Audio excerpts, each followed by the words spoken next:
What's going on, guys, and welcome back to Top 10 Nerd. Last time we talked about some marvelous Marvel moms, and DC Comics of course has no shortage of super parents as well. But some of these mothers just happen to be super villains, which is not the best scenario. So without further ado, guys, let's get into it. I'm your host, Talia McWatters, and here are the top 10 DC villains who got pregnant. Kicking off the list at number 10, we have Talia al Ghul. She's the daughter of Ra's al Ghul, the leader of the League of Assassins, and she's constantly being torn between her father and the Caped Crusader himself. Now, in Batman's Son of the Demon, the name should tip you off as to what happens.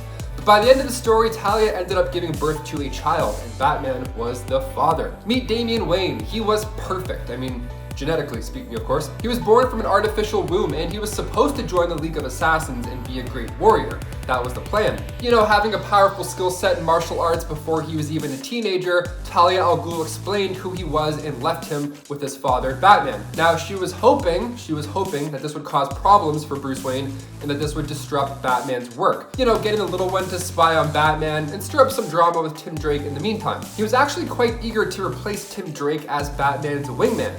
So troubled Damian Wayne grabs another Robin costume, added some of that League of Assassins gear he was used to, and then he took out the villain Spook, in a rather dark way too. The guy's wild. At one point, he ended up sucker punching Tim Drake off of a T-Rex model. Sometimes those villain genes just get carried down no matter how the kid gets born. And before we continue on with this list of bad moms, guys, go ahead and give this video a thumbs up if you want. You should, because it really helps out our studio quite a bit. You guys are the best. Thank you so much for your continuous support. Now let's get back to this video. Number 9, Superwoman, Earth 3.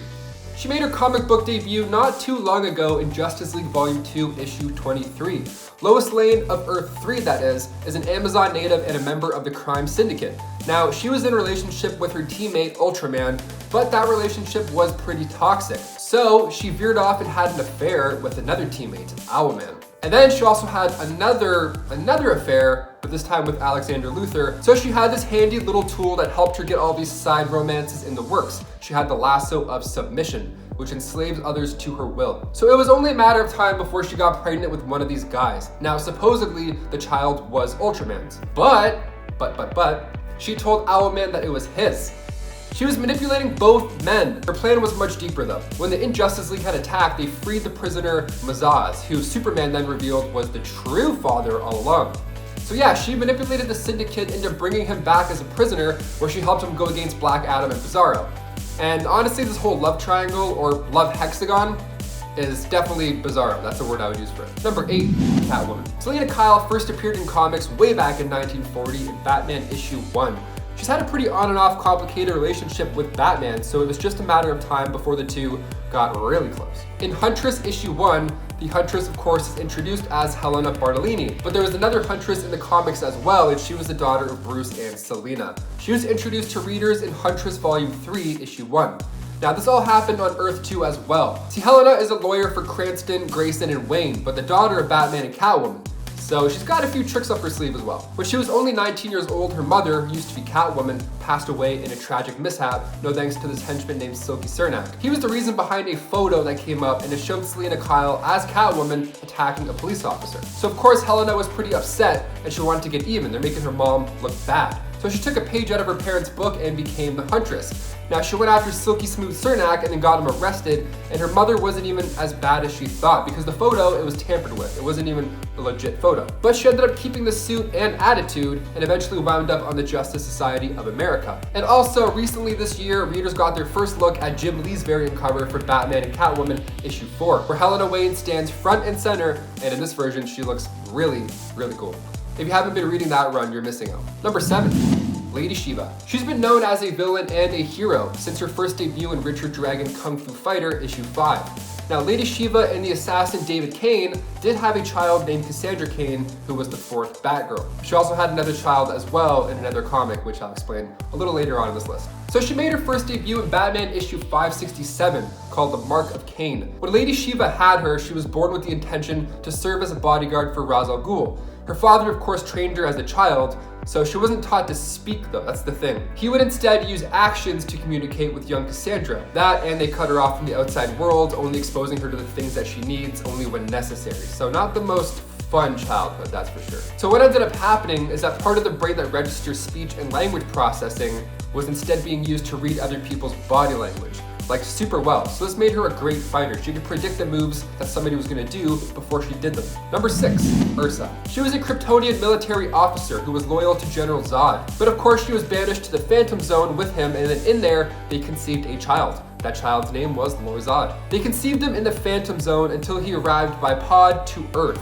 So this young boy was lifting TV sets and cars like it was nothing. Everybody was soon looking his direction. It was obvious that he wasn't from around here. So the Department of Metahumans Affairs decided to take the boy to a secret place in Washington to do tests and all that jazz. But they didn't tell Superman, which is not a great idea. He broke Lord Zod out and then convinced Lois to adopt the young boy, naming him Christopher Kent. And yes, he is also immune to kryptonite. Now, of course, he has similar powers to Superman, but the most unique ability Christopher Kent has is that of telekinesis. Number 5, Cheshire. Made her first comic book debut in New Titans Annual Issue 2. She's an assassin and a mercenary who uses potions. She's often gone head to head with the Titans, and sometimes she gets a little closer than what we would imagine. Turns out she fell in love with one of those Titans. She fell in love with Roy Harper, aka Arsenal. See, originally Roy went undercover for the government in a mission to try and turn her over, but they fell in love during this mission.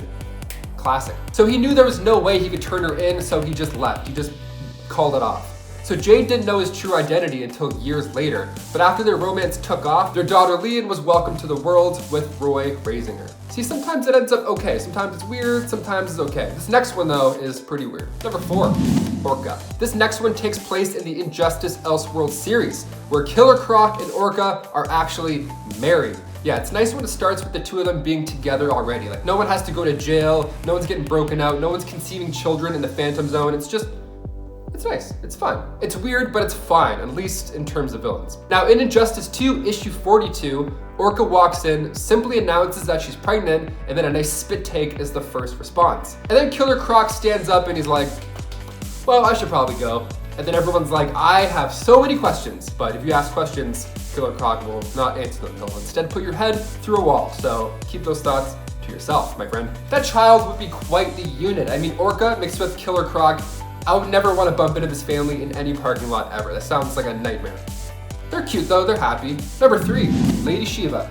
Again, this time we're talking about Lady Shiva from the Dark Multiverse. See, your partner this time around was none other than back-breaking Bane. And they had a son named Torn, and this happened right after Bane had actually broke the Batman. Now, cut to 30 years down the road, John Paul Valley is the new Batman, and poor young Torn had to watch his father get broken by the Bat this time around. So he trained with his mother in the League of Assassins, and then when he got a little bit older, it was time. They freed Bruce Wayne from capture in Gotham City and helped restore him to the mantle of Batman so they can get revenge on John Paul Valley. And as far as villain mothers go, this isn't too bad. I mean, anything that involves breaking Batman out to get revenge, hey, I'm on board, sign me up. Number 2, Maxima. Making her first appearance in Action Comics issue 645, Maxima is the oldest child of the royal family of Almerac. She came to Earth in search for a suitable mate, and then when she laid eyes on Superman, she knew he was the one. Just because they were compatible doesn't mean it's gonna happen. So Superman rejected this offer, so she went ahead and teamed up with Brainiac for a bit more before ultimately turning against him and joining the reformed Justice League. Now down the road, she again offered herself up to Superman because, you know, she's a better person now and doing good deeds. But again, Superman said nay. He was married to Lois, so it's just not in the cards. Sorry, Maxima, it's not gonna happen. But in Adventures of Superman Annual 3, we see a front cover that makes readers turn their heads. Well, after an untimely passing, Lois Lane sadly wasn't really in the picture anymore. Clark sadly felt responsible for not saving her, you know, typical hero stuff, typical guilt. So he left Earth, he couldn't bear it. He felt he didn't belong there anymore, truly. And while Superman was being attacked in space, Maxima came to their rescue. And Superman, well, he decided to stick around, not having anywhere else to go. He figured, why not? Now this escalated, they had their ups and downs, but in the comic it implies that the two eventually had kids. So the lesson here, folks, is if you get rejected, just keep trying, because maybe your dream man will just come swooping by you in space out of the blue. You never know. And finally, number 1, Harley Quinn. Of course, we have to mention the time Harley had children. Now, this is from the DCAU, where we don't necessarily see her children directly, but we meet Dee Dee, her 2 granddaughters who were twins, and they're just a load of fun. They were referred to as Dee Dee because it's cute and it sounds cool, but their names were actually Delilah and Daydream. So she had raised these twins in hopes of keeping them away from the life of crime, but they inherited the same fascination that Harley once had with the Joker.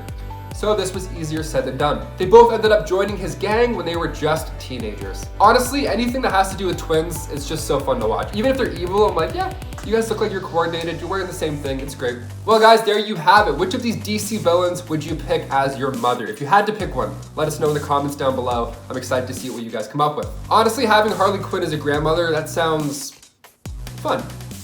Sounds fun. Guys, I've been your host, Taylor McWatters. Thanks for joining us on Top 10 Nerd today, and we'll see you next time. Peace.